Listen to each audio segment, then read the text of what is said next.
নমস্কাৰ বন্ধু বান্ধৱীসকল, আপোনালোকে চাই আছে আপোনালোকৰ আপোন channel Assam job news today. যিসকল নিবনুৱাই চৰকাৰী চাকৰিৰ বাবে অতি আগ্ৰহেৰে বাট চাই আহিছিলে তেওঁলোকৰ বাবে অতি সুখবৰ আহিছে। হয় বন্ধু বান্ধৱীসকল, ইতিমধ্যে পাঞ্জাৱ নেশ্যনেল বেংকৰ ফালৰ পৰা বহুকেইটা পদ মুকলি কৰি দিছে। আজি আমি এই পদসমূহৰ বিষয়ে আলোচনা কৰিম। ভিডিঅ'টো শেষলৈকে নিশ্চয় চাব। যদি এই ভিডিঅ'টোৰ জৰিয়তে চেনেলটোত নতুনকৈ ভিজিট কৰিছে তেতিয়াহ'লে ভিডিঅ'টো এটা লাইক কৰি শ্বেয়াৰ কৰি দিবলৈ নাপাহৰিব। আৰু যদি আমাৰ অফিচিয়েল হোৱাটছআপ গ্ৰুপটোত জইন হোৱা নাই তেতিয়াহ'লে তাতো জইন হ'ব। তাত জইন হোৱাৰ বাবে লিংকটো ডেছক্ৰিপশ্যনত দিয়া আছে। আজিৰ ভেকেঞ্চিটো হ'ল পাঞ্জাৱ নেশ্যনেল বেংক। ইয়াতে ইতিমধ্যে 1025টা অফিচাৰ মেনেজাৰৰ পদ মুকলি কৰি দিছে। এই পদসমূহত ইণ্টাৰেষ্টেড কেণ্ডিডেটসকলে অনলাইন পদ্ধতিৰে এপ্লাই কৰিব পাৰিব। পোষ্ট নেম হৈছে officer credit in GMG scale 1। ইয়াতে মুঠ পদ মুকলি কৰি দিছে 1000টা। পে স্কেলটো 37,000ৰ পৰা 63,840 টকা দিয়া আছে। এজ লিমিটটো 21 বছৰৰ পৰা 28 বছৰৰ ভিতৰত হ'ব লাগিব। এডুকেশ্যনেল কোৱালিফিকেশ্যনটো হ'ল কেণ্ডিডেটজনে CA কোৱালিফাইড বা CMA কোৱালিফাইড বা CFA কোৱালিফাইড হ'ব লাগিব। নহ'লে MBA ডিগ্ৰী থাকিব লাগিব 60% মাৰ্ক লৈ। দ্বিতীয়টো পদ হৈছে manager forex in MMG scale 2। ইয়াতে মুঠ পদ মুকলি কৰি দিছে 15টা। পে স্কেলটো 48,170 টকাৰ পৰা 69,810 টকা দিয়া আছে। এই পদটোৰ বাবে এজ লিমিট 25 বছৰৰ পৰা 35 বছৰৰ ভিতৰত হ'ব লাগিব। এডুকেশ্যনেল কোৱালিফিকেশ্যনটো হ'ল কেণ্ডিডেটজনে MBA ডিগ্ৰী থাকিব লাগিব 60% মাৰ্ক লৈ। লগতে এক্সপিৰিয়েঞ্চ থাকিব লাগিব মিনিমাম 2 বছৰৰ যিকোনো এখন প্ৰাইভেট ছেক্টৰত কাম কৰা। তৃতীয়টো পদ হৈছে manager cyber security MMG scale 2।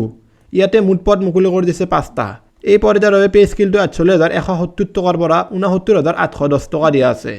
আৰু এই পদকেইটাত এপ্লাই কৰিবলৈ হ'লে এজ লিমিট 25 বছৰৰ পৰা 35 বছৰৰ ভিতৰত হ'ব লাগিব। এডুকেশ্যনেল কোৱালিফিকেশ্যনটো হ'ল কেণ্ডিডেটজনে BE বা BTech বা MCA পাছ কৰা হ'ব লাগিব 60% মাৰ্ক লৈ। আৰু এক্সপিৰিয়েঞ্চৰ ক্ষেত্ৰত মিনিমাম 2 বছৰ এক্সপিৰিয়েঞ্চ থাকিব লাগিব যিকোনো এখন IT ছেক্টৰত কাম কৰা। চতুৰ্থটো পদ হৈছে senior manager cyber security in MMG scale 3। ইয়াতে মুঠ পদ মুকলি কৰি দিছে 5টা। এই পদকেইটাৰ বাবে পে স্কেলটো 63,840 টকাৰ পৰা 78,230 টকা দিয়া আছে। আৰু এই পদকেইটাৰ বাবে এজ লিমিট 27 বছৰৰ পৰা 38 বছৰৰ ভিতৰত হ'ব লাগিব।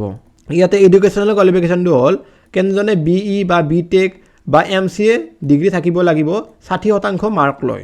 এই পদকেইটাৰ বাবে এক্সপিৰিয়েঞ্চ মিনিমাম 4 বছৰ থাকিব লাগিব যিকোনো এখন IT ছেক্টৰত কাম কৰা। কেটেগৰী ৱাইজ এজ ৰিলেক্সেশ্যন কেইটা হ'ল SC STৰ বাবে 5 বছৰ, OBC MOBCৰ বাবে 3 বছৰ, PWBDৰ বাবে 10 বছৰ, এক্স ছাৰ্ভিচমেনৰ বাবে 5 বছৰ। এপ্লিকেশ্যন ফিজটো হ'ল SC ST PWBD কেণ্ডিডেটৰ বাবে 59 টকা আৰু আদাৰ কেণ্ডিডেটৰ বাবে 1080 টকা। এই পদকেইটাৰ অনলাইন এপ্লাই 7 ফেব্ৰুৱাৰী 2024 পৰা 25 ফেব্ৰুৱাৰী 2024 লৈকে কৰি থাকিব পাৰিব।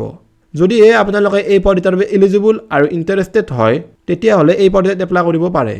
আৰু এই পদকেইটাৰ সম্পূৰ্ণ ডিটেইলছটো এই ভিডিঅ'টোৰ ডেছক্ৰিপশ্যনত দিয়া থাকিব। তাত গৈ চেক আউট কৰি ল'ব। আজিৰ ভিডিঅ'টোত এইখিনিয়ে আছিল। যদি ভিডিঅ'টো ইনফৰমেশ্যনেল লাগিছে তেতিয়াহ'লে ভিডিঅ' এটা লাইক কৰি শ্বেয়াৰ কৰি দিবলৈ নাপাহৰিব। আৰু এনেকুৱা ধৰণৰ জব আপডেট নিতৌ পোৱাৰ বাবে চেনেলটো ছাবস্ক্ৰাইব কৰি থ'ব। ধন্যবাদ।